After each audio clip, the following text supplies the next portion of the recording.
Hello, and welcome to the Six Figure Developer Podcast, the podcast where we talk about new and exciting technologies, professional development, clean code, career advancement, and more.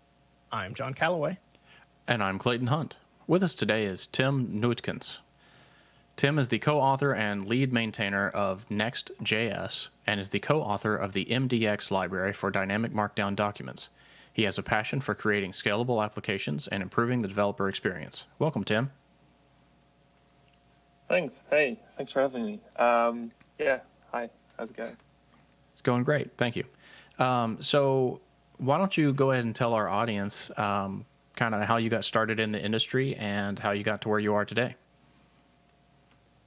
Yeah, so I started programming at around 15 or 16. I can't remember exactly. And it was basically just building websites for my family and friends and all that. And then eventually I basically started an education in IT management, which is completely not software engineering. And basically in the second year of that education, I had to do an internship.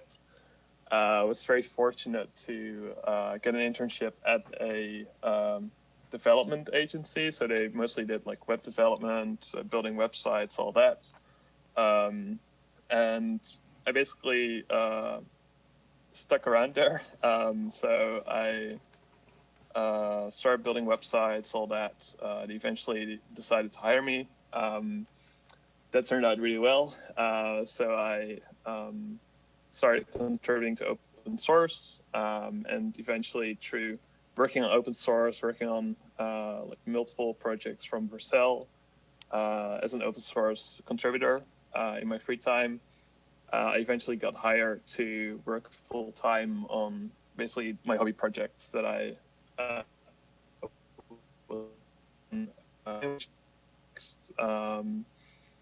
and yeah, I've been doing that ever since, which is almost 3 years ago. That's the short gist of it. That's pretty cool. Getting paid full time to work on your hobby projects is awesome.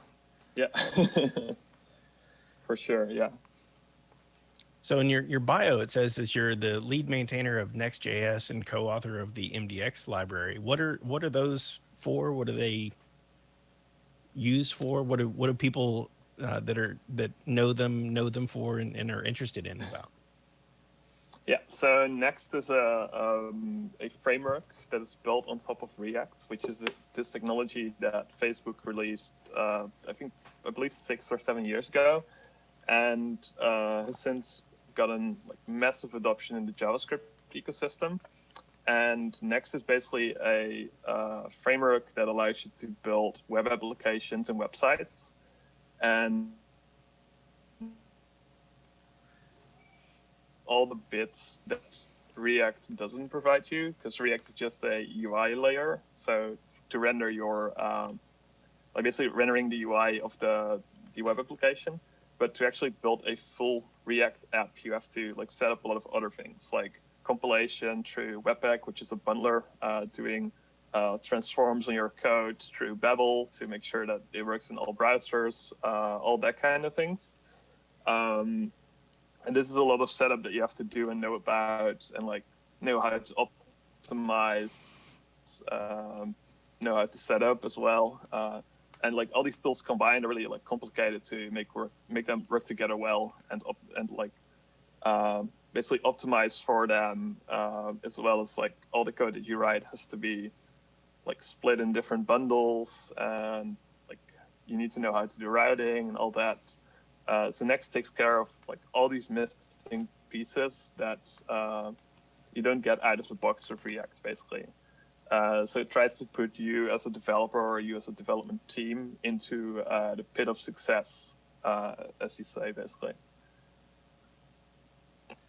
Yeah, I consider myself a .NET developer, a web app developer, but with that, of course, I've reached for JavaScript, whether it's vanilla JavaScript or jQuery or UE or React or Angular or Knockout. So it seems like there's always some component of a JavaScript something piece that I'm working on. And more recently, been focusing mainly in React for front end applications, front end to my .NET Core backend. Yeah. With that, I typically reach for something like create React app, and the 60,000 packages that it brings in Yeah. itself, or the 60,000 files that it brings in. Is Next like a create React app, or is it more than that? Is it different than that? So Create React is really designed as like a starting point for a React application. Mm-hmm. So what you get with Create React app is like you get some setup, but not everything. Like you don't get routing and like pre-rendering, so like server-side rendering or statically generating content. So it really helps you like get started with React really fast, but it's like it misses the pieces that allow you to go to production really well. So basically like code splitting by default, routing, like I said, doing a bunch of other optimizations. And this is like where Next fills those gaps and also tries to provide you with a really good developer experience overall. So it makes it really easy to set up a React app with just Next. And then it allows you to go from like, oh, I want to like build my create React app type application, which is only client-side rendered in the browser. But you can also go like to another page, which is then like server-side rendered or statically generated at build time. So it allows you to go like through the whole spectrum basically of all these different rendering targets and build a React app with those. So with Next, since it's, I don't know, it's built on top of the React library to provide those framework features. How different is the development for someone who's familiar with something like Create React App? Is there a big learning curve, or is it pretty simple? Yeah. So basically, what Next does is it tries to get out of your way in many cases. So when you get started, you basically get a minimal directory structure, which is you have a pages directory, and in that pages directory you create files, and every file that you create there is a different route. So you create pages about.js, you automatically route that to /about in your application. Then what is in that file is actually just a React component. So there's no specific Next.js logic there or anything. When you get started, it's just a React component. Then what you could do is you obviously want to like route between those routes, right? So you might have like your about page and you link to your home page, pages in Next.js as well, and then you want to link between them. That's the point where you actually like import the Next.js router, so like Next link in this case, which is a link component that then allows you to do client-side transitions to your homepage, for example. So then you say like href is / and it automatically becomes a route that is client-side transitioned instead of like to that other page. And then what Next can also do based on that is actually like optimize those route transitions by preloading the JavaScript bundle that's needed for that page when it's in the viewport, but also preload data if like the data is statically available, for example. Okay, so it does some kind of inspection of your component and goes, oh, it links to this page and that page and that page. Go ahead and load those, or at least you can tell it to go ahead and load those components and possibly any of the information that those components would load. That's really cool. Yeah. What about like route parameters? I mean, if it's just an about.js file, how do you say that, oh, well, about needs an ID in order to work?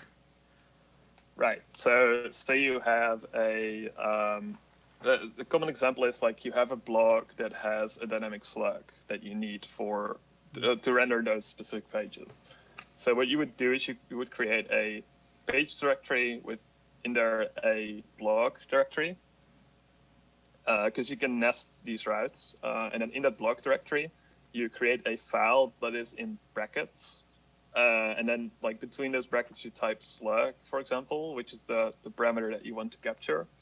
and then inside of your React component, you actually get that slug as a dynamic parameter. So if you go to /blog/hello world, you get the hello world parameter inside of your React component. And then Next provides you with data fetching methods in order to do server-side rendering or statically generated content.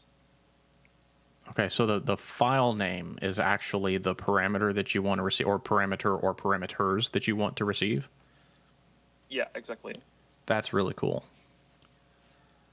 Yeah, so it basically gives a really intuitive way of like looking at your complete, like really the thing that you do is like you open up the pages directory in like any application built on Next, even the ones that you have never looked at before, and you actually immediately know what the route structure looks like because you can just see based on the directory. It's like, oh, these routes exist and they need these parameters. So no surprises when you open up an application that maybe you haven't historically worked on before. Yeah, exactly. And then on top of that, because they're based on pages, you basically get code splitting by default. So what this means is every single page that you create, so every single React component that you create inside of the pages directory that is routed to a route is code split. So this bundle for like the about page, like if you import a very heavy npm library in there, it's not going to affect the bundle size of like your index page or any other page for that matter. And this helps with like basically like if your application scales up to like say hundreds of pages, you don't want to have like one team import like this very heavy library to make your use case work, and then affect like the homepage of your website, which is just a marketing page, for example. So that is all built in by default. And like generally when you get started with React and you build it completely custom, you have to be really aware of like all these different pitfalls in order to like not make these mistakes and like ship your like basically the whole application to your homepage. So Next tries to help you and prevent that from happening. Yeah, and it seems like the direction that is provided by JavaScript developers, by library developers, by React developers, by Angular developers changes so frequently because we're learning so much, we're changing our minds, we're figuring out what works well, what doesn't work well, we're experimenting, we're learning, we're growing. I worked on an application that was a rather large React front end that was worked on by many different teams that had to coordinate those changes in those libraries and make sure that we weren't bringing in 37 different underscore packages or something like that. So you mentioned that Next.js tries to stay out of your way, but it also helps you get to fall into the pit of success. Is it opinionated in the right way, in the just correct way that doesn't get in your way, but makes it abundantly clear what is expected of you and what you can expect of the framework? Yeah, so obviously that's super subjective to the person you ask, but in my opinion, what we try to do is basically try to get out of your way, but give you all the tools needed in order to achieve what you want to do. So what this means is like Next has a built-in router instead of like you having to find a router on the on npm or on the internet, read like all these different articles in order to be able to like understand what you want to do. And then basically you're attached to this router forever, and you have to like figure out like how to scope. But with Next, we actually give you this router by default, for example, and we try to optimize it as best as possible. And we do basically like because of us having control over the router, we can do all these like other optimizations, like the bundle splitting, for example. So like code splitting, but also like just optimize CSS, for example, like CSS loading or SAS loading and all that. So really like everything ties together in a certain way. but we try to get out of your way as much as possible. So like in the end, what we generally see is that people end up importing just a few of the Next libraries that you can use, like the public APIs. So like Next Link, for example, is like often you want to link to another page, so like that's being used. And then the router itself, which you can like import as well. But besides that, it's like a very small API surface for you as a developer. But then like in the background, a lot happens that you are like you're aware of if you read the documentation, but it like tries to get out of your way and optimize as much as possible without you interfering and like configuring anything basically.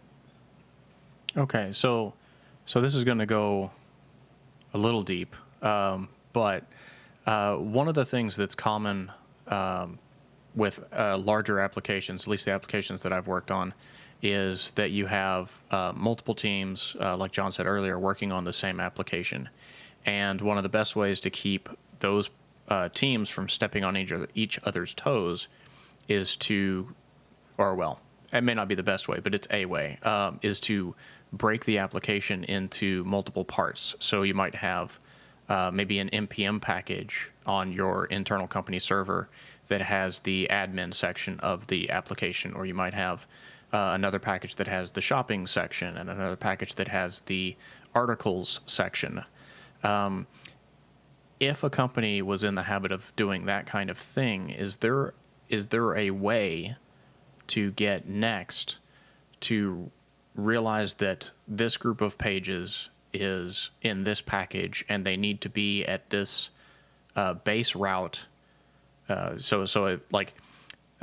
say they were built with Next in mind and they had their own pages folder. Each package does, right? And then, but you want to say, okay, well, the admin pages need to be at the base admin route. But then, like their pages folder is just users, profiles, whatever. Is there a way to do that natively, or is there a way that you could swap out parts of Next.js to accomplish that? So there's basically multiple ways that they're like the very common way is that you would end up creating a application like a monorepo basically, and like if you want, you could have your whole site split up by pages in one Next application. So this happens very commonly, like basically a team ends up like specific teams are basically have the responsibility for different pages, but they're still all in the same pages directory. And the nice thing about this is your dependencies are always like the same. It runs in the same application context, and you can share any code between all the teams, right? There's other cases where like some companies are basically like, oh, we're going to split off every team. They all have their own code base. They all have to maintain it themselves. We don't want to like get any sharing between any teams because they could leak something from another team that they're building, right? There's like very large, this is generally speaking like Fortune 500 companies that just don't want to leak any of the new products that they're building, for example, right? Mm-hmm. So what we see in those cases is you can actually have multiple Next apps running on a single domain through like setting a base pod, for example. And then what they would end up doing is they would deploy these like sort of like micro front ends, but not really. They would just deploy separate applications running on Next, which is also supported. So recently we introduced so previously this was super, well, not super complicated, but it took a bit of work to set up because you had to like change all your links and all that. But recently in Next.js 9.5, we introduced a base pod option that allows you to just set, I'm going to host this on /admin, and then every route is prefixed by you don't need to host yourself anymore. So really, like we're still trying to cover this case better, but there are many ways to go about it, basically. Okay. Yeah. So what is the deployment story like? How do you manage building, compiling, code splitting? Are there specific commands that developers need to know about and be aware of? Right. So Next is basically split up in 3 different commands. So the first is Next Dev, which is for your development. So you run that, you get hot module replacement, React fast refresh, which is a specific feature of React that we built together with the Facebook team into Next, which allows you to preserve state. So say you have some state inside of your component, you basically have tabs, for example. You click on one tab, then you make a change in your code, and you would immediately see it reset to the first initial value. Not as productive as you could be. So fast refresh actually allows you to very deterministically save these values, like the state basically between hot reloads. So every time you make a change, it's immediately reflected with the tab still being open that you had open before. So that's one of the things. So that's for development. Then for production builds, you basically have Next Build, which is building the application for production. And then there's Next Start, which allows you to start the production server. And then in terms of deploying, Vercel, the company behind Next.js, basically have a deployment platform that allows you to very easily deploy next steps, which basically get you deployment previews on pull requests, and then also every commit gets a separate deployment, so you can basically see every change you make and then show it to your colleagues. And then when that's merged to master or the main branch, for example, it is automatically put into production. And this is being used by very large companies and very small companies as well. And it's basically the best place to host Next because we also built the framework. But you can definitely host Next on any Node.js deployment platform that you could think of. So that goes from AWS EC2 to DigitalOcean, etc. Next works completely fine on those platforms. So there's really no lock-in in this case. You can just deploy your Next step anywhere. But if you deploy it on Vercel, you get some that really going to allow you to work faster, basically, on your application. Yeah, and you mentioned that there are some large companies out there using Next.js. There's some smaller companies, of course. Some of the case studies that I saw on the website included Hulu and Marvel.com. Can you speak to how what has that been like? Are you involved with helping those teams get up to speed, or what has that been like? Yeah, so we're in touch with many of the larger companies that use Next, as they tend to reach out and want support in some way. So that's definitely something that we help out with. So in case of Hulu, for example, they run basically what we were talking about before. There's multiple teams building out all these different services, and they basically run basically their whole web property is running on Next. So this goes from the home page to sorry, to basically their whole web player, where you watch TV, where you watch series, all that, to all their FAQ pages, their customer support, all that is running on Next. In case of Marvel, it's their main website that runs on Next, and there's many other really large Alexa Top 100 or Alexa Top 1K ranking sites.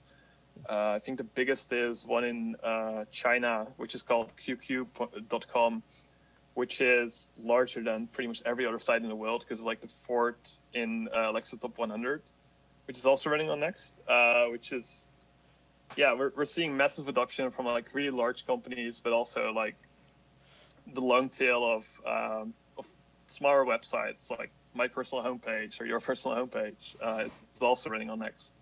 So it's really like interesting to see that basically the framework can scale to like the needs of these really large companies, but also the needs of like smaller websites and like personal homepages and all that. Do you think that that has to do with the ease of use, the low barrier of entry, the lack of pain in getting up and running quickly? Yeah, so I definitely think that it's related to that you can basically like scale up the pages concept to like hundreds of pages, so without affecting like the pages that you built before. So even if you look at the Vercel website itself and the dashboard that powers it, like Next was initially built to power the Vercel dashboard, and the Vercel dashboard is like over 300 pages or so, and all of these are different, like fitting together nicely inside of this next tab, which is still a single next tab, which also powers our marketing pages, our blog, everything basically. And really, like where Next shines is that you can choose per page if you're going to make it static or dynamic or like client-side rendered and all that. Yeah, and I think before we started recording, you mentioned that the newest version or the next version is 9.5, working on incremental static generation. Is that involved in this story as well? Yeah, definitely. So the way that basically like let's do a recap. Like you have static generation or server-side rendering, and static generation means you generate the page at build time, right? So you run next build, and this HTML page comes out, and that is served to your client. The problem with that is that you can't scale this up to like hundreds of thousands of pages without affecting your build time. So running next build becomes slower as the more pages you add, in this case, right? Then there is server-side rendering, which means for every user that comes in, like I go to the website, I get a like special tailored response for like my request. Then you go to the website, you get the special tailored response, which could be the completely same response, but it's just rendered every time. So you're basically like burning CPU cycles on like generating the same outcome every time. So what incremental static generation does, so there's basically two parts to it. The first is it allows you to generate static files on demand. So you go to a page that hasn't been statically generated, but the developer already knows that it can be cached in a certain way. So it can be cached for like 1 second or 10 seconds or something like that. In that case, it will serve you a that gets a statically generated response that you got before. Then the other part is, how do I get these statically generated pages to update, right? Like I make some changes in my CMS, like WordPress or like any hosted CMS that you can think of, and I need to then rebuild my site, right? Like I need to run next build again. But this is really like counterintuitive because you basically then have to rebuild like the complete site, like every single page that was already generated and didn't change. So what incremental static generation allows you to do is basically regenerate that single file when new user comes to the website. And the way that works is that it uses the still while revalidate semantics, which is this HTTP header directive that allows you to, like, say you go to a website and the timeout you set, like 1 second, for example, has expired. It will go and serve you a stale response. So basically the previously generated response. And then in the background, like outside of the user's like request and response cycle, it starts generating the new response. And this new response is then sent to every user that comes after you as the user that triggers the regeneration. So what's good about that is that you don't get this issue where you get a, like, for example, a really high load on your web server. Like thousands of people are on your like website, they all refresh at the same time, and they all get this like load for generating that that one page if the timeout was expired. But now you get the maximum of one regeneration across like all these thousands of users that are requesting the website, because they would get a still response until the new response is ready, which is generally what you want if like your content is not super like volatile in the sense that like it changes every like sub millisecond or something like that. Because if it can be updated more than once or can cache it for 1 second at most. All right.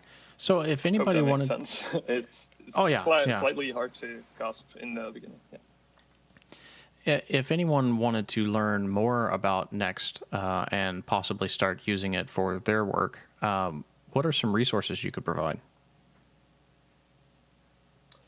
So we have this built-in Learn course. So if you go to next.js.org/learn, you can basically get started with like all these concepts are explained in this very interactive tutorial for you. So what happens is you go to the website, you get this very short like explainer basically about like what Next is, and then you go through the course like lesson by lesson, and you get points for every lesson that you complete, which triggers you to like keep going until you course. And then like after you've done that, you know pretty much everything there is to know about like all the APIs that you can use to build a Next.js application.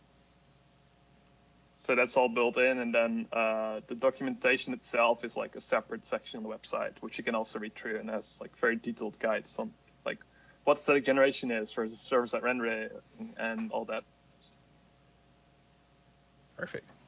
And before we start to wrap up here, I wonder if you might have any advice to those looking to level up their career, whether it's just getting started or just looking to the future, because it's not often that that you can find a company that's willing to pay you for your own personal projects. Yeah, for me it was definitely like I just got started in contributing to open source, and it was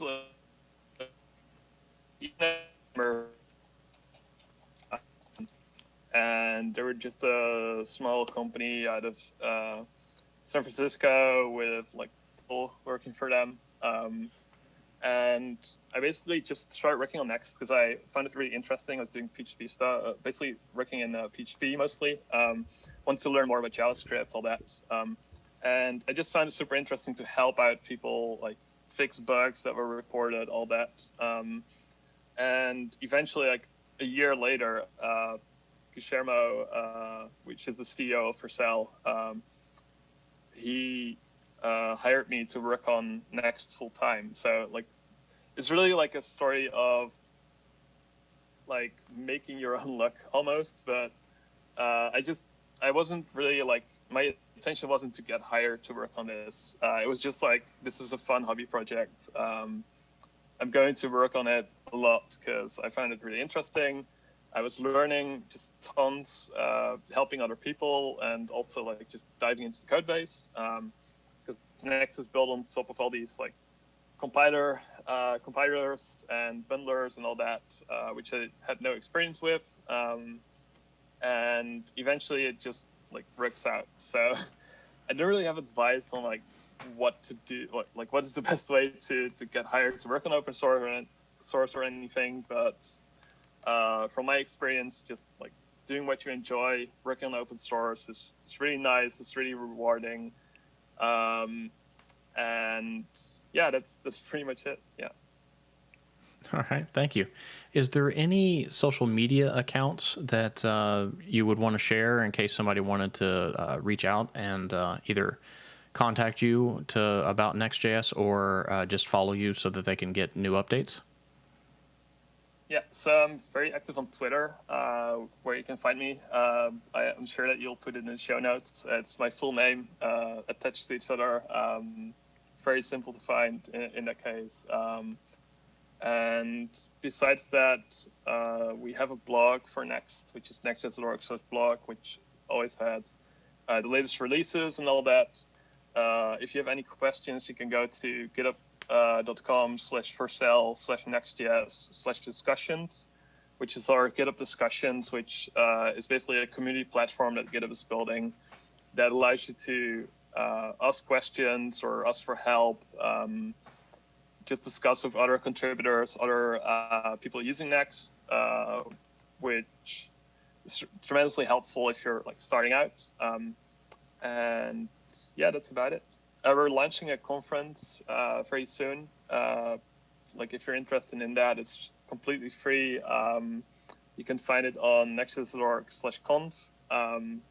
Already has over 25,000 signups so far. Oh, wow. As I checked this morning. So yeah, it's going to be a really fun event, and looking forward to it. What's the time frame for the conference? It's on the 27th of October, so slightly over 2 months from now. Yeah. All right, perfect. Well, thank you, Tim. Really appreciate you taking the time to speak with us today. This was very fun. That was Tim Neutkens. Tim is the co-author and lead maintainer of Next.js and is the co-author of the MDX library for dynamic markdown documents. He has a passion for creating scalable applications and improving the developer experience. If you like this episode, please like, rate, and review on iTunes. Find show notes, blog posts, and more at sixfiguredev.com. And catch us live each week on Twitch, and be sure to follow us on Twitter at sixfiguredev. This has been another episode of the Six Figure Developer Podcast, helping others reach their potential. I'm John Calloway. And I'm Clayton Hunt.